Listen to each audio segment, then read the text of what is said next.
नमस्कार, मैं हूं ए के कश्यप और आज के इस वीडियो में चर्चा करेंगे खास करके लगभग 69 लाख उन पेंशनर्स के बारे में जो ओपीएस का लाभ ले रहे हैं। उन पे के बारे में भी चर्चा करेंगे जो एनपीएस में रिटायर्ड हो चुके हैं और यूपीएस को अभी जो कर्मचारी एनपीएस से यूपीएस की तरफ ऑप्ट किए हैं तो उनके लिए भी इस वीडियो में चर्चा करेंगे। इसलिए चर्चा करेंगे कि एनसीजेसीएम स्टाफ साइड ने एक लेटर लिखा है भारत के माननीय प्रधानमंत्री के पास, और एनसीजेसीएम स्टाफ साइड का ये लेटर काफ़ी महत्वपूर्ण इसलिए हो जाता है कि यहाँ पे जिन जिन बिंदुओं को चर्चा किया गया है वो 8th पे कमीशन में लाने के लिए चर्चा किया गया है। अब 8th पे कमीशन में अगर इन पॉइंट को लाने की बात चल रहा है तो कौन कौन से पॉइंट को 8th पे कमीशन में लागू ना होता हुआ आप देख सकते हैं। बड़ा ये महत्वपूर्ण विषय है कि कौन से ऐसे पॉइंट हैं जो कर्मचारियों को झटका दे सकता है। अब यहाँ पे जब आप देखेंगे तो 2016 जो केंद्रीय कर्मचारियों के लिए एक महत्वपूर्ण साल रहा था, जहाँ पे 2.57 का फिटमेंट फैक्टर लगा था और केंद्रीय कर्मचारियों को और केंद्र के तर्ज पे राज्य कर्मचारियों को उसका लाभ मिला था। जब 7th पे कमीशन लागू हुआ था तो उसका फल जो था, उसका जो फलाफल जो था, राज्य भी हूबहू लागू किया था। तो सेम पैटर्न पे राज्यों के भी जो एम्प्लॉय थे या जो रिटायर हो चुके थे, जो पेंशनर थे या जो फैमिली पेंशनर्स का बेनिफिट ले रहे थे, वे सभी लोगों को 7th पे कमीशन वाला लाभ मिला था। एक बड़ा फ्रेमवर्क था 7th पे कमीशन, लेकिन 8th पे कमीशन क्या उतना बड़ा फ्रेमवर्क पे काम नहीं कर रहा है। इस विषय को इस वीडियो में समझेंगे। नए जुड़े तो जरूर चैनल को सब्सक्राइब करके बेल आइकन को दबा दीजिएगा। वीडियो अच्छा लगेगा तो लाइक शेयर जरूर कीजिएगा। देखिए, यहाँ पे इस लेटर का संदर्भ हम इसलिए देख रहे हैं क्योंकि यहाँ पे अमेंडमेंट की बात हुआ है, संशोधन की बात किया जा रहा है, और वो संशोधन की बात प्रधानमंत्री के पास लिखे गए लेटर में किया जा रहा है। और ये लेटर इसलिए ज़्यादा इंपॉर्टेंस हो जाता है कि ये लेटर उस व्यक्ति के द्वारा लिखा जा रहा है जो एनसीजेसीएम स्टाफ साइड के सेक्रेटरी हैं। आखिर इन लेटर लिखने के पीछे वजह क्या है और क्या ये इस तरीके की जो चर्चाएं आने वाले समय में केंद्रीय कर्मचारियों को क्या मतलब वो बेनिफिट नहीं दे सकता है जिसको केंद्रीय कर्मचारी आशा रखे हुए हैं, और क्या कुछ बदलाव, इतना बड़ा बदलाव हो जाएगा कि जो लोग ओपीएस का लाभ ले रहे हैं यानी पुरानी पेंशन योजना का लाभ ले रहे हैं, क्या वे लोग वंचित हो जाएंगे 8th पे कमीशन में उसके मिलने वाले बेनिफिट से। तो चलिए देखते हैं। यहाँ पे सबसे पहले यहाँ पे बात करते हैं कि कुछ यहाँ पे महत्वपूर्ण तरीके से जो बात किया गया है, खास करके वे 69 लाख सेंट्रल एम्प्लॉय के बारे में जो सेवानिवृत्त हो चुके हैं और जो पेंशन का लाभ ले रहे हैं। 7th पे कमीशन में कुछ सर्विस क्लाउज बनाए गए थे, यहाँ पे उस सर्विस क्लाउज का भी उस लेटर में चर्चा किया गया है। यहाँ पे बात किया गया है कि जो मुख्य रूप से आप देख सकते हैं, जिसको हमने शॉर्ट में आपके सामने यहाँ पे लाया है, तो देखिए 69 लाख सेंट्रल गवर्नमेंट के जो पेंशनर्स हैं और जो फैमिली पेंशनर्स जिन्हें दशकों तक देश की सेवा की है, उन्हें 8th सीपीसी के दायरे से बाहर रखा गया है। यह एक महत्वपूर्ण विषय है। यानी अगर 8th सीपीसी जो लागू होगा, क्योंकि कमेटी तो गठित हो चुका है, कमेटी गठन के बाद जो 18 महीने का जो टेन्योर है कि 18 महीने में इसका जो रिपोर्ट है वो सबमिट कर दिया जाएगा। अगर रिपोर्ट सबमिट होता है और ये 69 लाख एम्प्लॉय के बारे में अगर बात नहीं होता है तो ये लोग 8th सीपीसी के लाभ से बाहर चले जाएंगे। तो ये लोग कौन लोग हैं? ये लोग वे लोग हैं जो केंद्रीय कर्मचारी के तौर पर केंद्र में सेवा दिए हैं अभी तक, यानी 8th पे कमीशन लागू होने तक ये लोग ओपीएस का लाभ ले रहे थे। जब जब पे कमीशन बदलता था तो मिलने वाले एम्प्लॉय के बेनिफिट्स के आधार पर इनके लिए भी जो पेंशन की जो राशि तय की जाती थी, जिसमें महत्वपूर्ण इनके लिए भी कुछ लाभ लाए जाते थे, यानी पेंशनर्स और फैमिली पेंशनर्स के लिए लाभ लाए जाते थे। 8th पे कमीशन के जो टर्म ऑफ रेफरेंस जारी किया गया है उसमें से इनको बाहर कर दिया गया है। अब यहाँ पे जो जेसीएम स्टाफ साइड सेक्रेटरी हैं उन्होंने इस विषय को लेकर चिंता जताया और ये चिंता उन्होंने प्रधानमंत्री के लिखे गए लेटर में व्यक्त किया है। अब देखिए यहाँ पे जो बातें चल रहे हैं, सीनियर सिटीजन जो अपने ज़िंदगी के आखिरी पड़ाव पर हैं, उम्र से जुड़ी बीमारियों से जूझ रहे हैं, ये सभी बातों को मेंशन किया गया है लेटर में।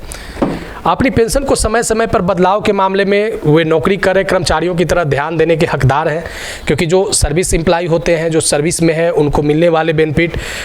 जो डियरनेस अलावेंस के रूप में होता था, मिलने वाला जो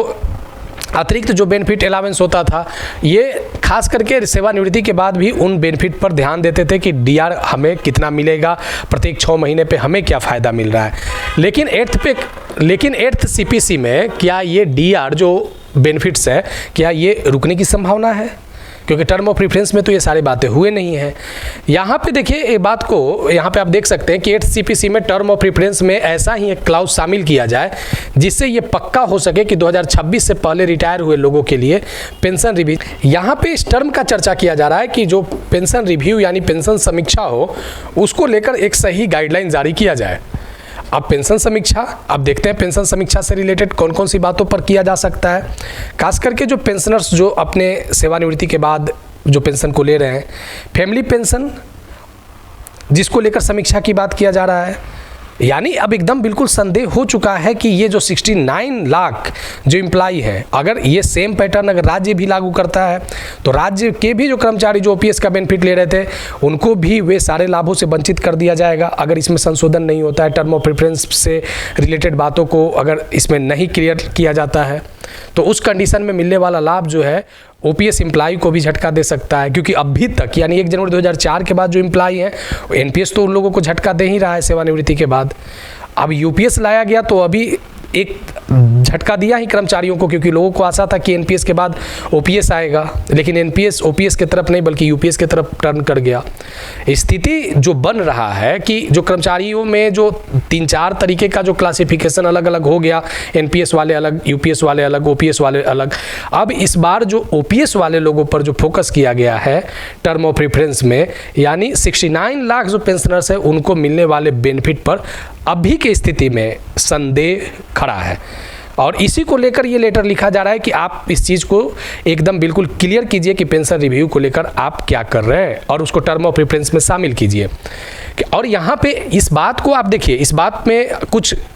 कोर्ट के ऑर्डर और कोर्ट के जजमेंट पे भी चर्चा किया गया है। यहाँ पे देखिए कि जैसे यहाँ पे चर्चा हुआ है, एक सुप्रीम कोर्ट ने एक जजमेंट दिया था देवकी नंदन प्रसाद बनाम बिहार राज्य 1971 में, और एक जजमेंट इन्होंने दिया है, एक जजमेंट दिया है नकारा बनाम यूनियन ऑफ इंडिया 1983 में, जो एक लैंडमार्क जजमेंट है। और बार बार ये कन्फर्म किया कि जो OPS है यानी जो पेंशन है वो सभी लोगों के जीवन के अधिकार से रिलेटेड है।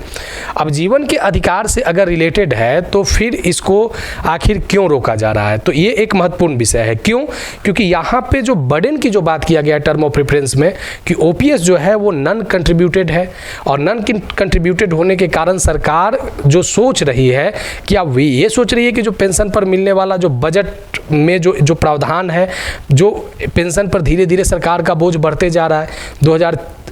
2004 की अगर बात करें तो उस समय जब NPS लागू किया गया था उस समय का पेंशन बोझ और आज 2025 का पेंशन बोझ, क्या सरकार के पास ये पेंशन बोझ ज़्यादा दिख रहा है? ये एक महत्वपूर्ण यहाँ पे रिलेट करने वाला पॉइंट है कि पेंशन बोझ एक सरकार का विषय अपना तर्क हो सकता है। अब देखिए यहाँ पे एक बात और शामिल करने की बात किया गया है कि 11 साल के बाद पेंशन की कम्यूटेड वैल्यू को बहाल करना है जो 15 साल पर होता था।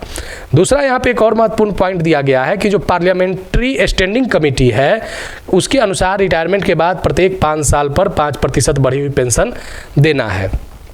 CCS पेंशन रूल 1972 और 2021 के तहत जो फायदा मिलने वाले सभी पेंशनर्स और फैमिली पेंशनर्स के लिए रिवीजन एक्सटेंशन की बात किया है। अब यहाँ पे एक चीज़ और देखिए,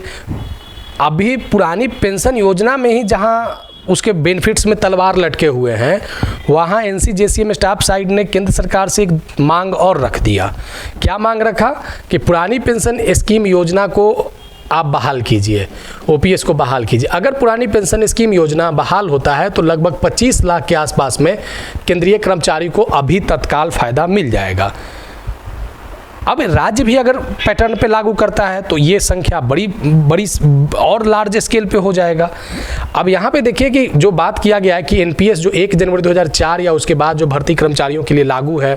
रेलवे कर्मचारियों के लिए, जो डिफेंस सिविलियन कर्मचारी हैं, जो पैरामिलिट्री फोर्स सहित लगभग 26 लाख के आसपास में कर्मचारी पुरानी पेंशन स्कीम को बहाल करने की जोरदार मांग कर रहे हैं। अब यहाँ तो NPS का तो सुधार की मांग चल ही रहा था कि NPS जो कंट्रीब्यूटेड है जिसमें 10% सैलरी से कट रहा है, 14% सरकार दे रही है, कंट्रीब्यूटेड होने के बाद यहाँ पे NPS में सरकार जो है वो आफ्टर रिटायरमेंट यानी सेवानिवृत्ति के बाद जो मिलने वाला कर्मचारियों का बेनिफिट है वह 60% राशि देकर 40% रखकर एन्युटी प्लान के तहत उन लोगों को एक मुश्त राशि मासिक दे रही है। अब यहाँ पे क्या हुआ है कि जो OPS जो ओपीएस नॉन कंट्रीब्यूटेड है, अब वहाँ पे भी ये चीज़, यानी जो सेवानिवृत्ति की जो राशि है ओपीएस में नॉन कंट्रीब्यूटेड, यहाँ पे भी वो राशि जो है अब मिलने वाला जो पेंशन के रूप में है वह राशि पर मिलने एक संदेह आ सकता है। क्यों आ सकता है? क्योंकि इसके जो मिलने वाले लाभ है, खास करके जो डियरनेस रिलीफ की बात करें या जो पेंशन समीक्षा के बाद जो इन पेंशनर्स का जो बदलाव होता है, वे सभी लाभों पर अगर अमेंडमेंट नहीं होता है तो एक संदेह की स्थिति आ चुका है, क्योंकि लेटर में इन सारे बातों को फोकस किया गया है। तो अभी भारत में केंद्रीय कर्मचारियों में 25 लाख के 26 लाख के आसपास में जो कर्मचारी जो एकदम बिल्कुल एनपीएस यूपीएस के राह में अटके हुए थे, अब ओपीएस वाले लोग भी इसमें आने वाले समय में अपने जो पेंशन को लेकर जो सुधार की जो आवश्यकता को समझ रहे थे, जो उस पे कमीशन में मिलने वाले लाभ की आवश्यकताओं को समझ रहे थे, अब वो उनके लिए एक सपने जैसा भविष्य में हो सकता है अगर वो समीक्षा में न लाया जाए।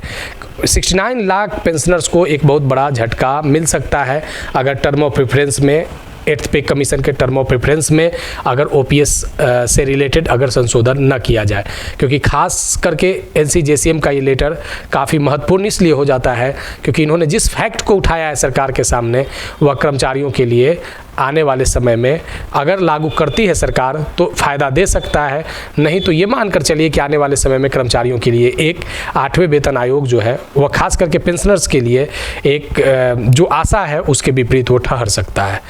तो एक महत्वपूर्ण रूप से इस वीडियो में हमने इसलिए चर्चा किया है कि एनसीजेसीएम का लेटर कितना इम्पोर्टेंट हो जाता है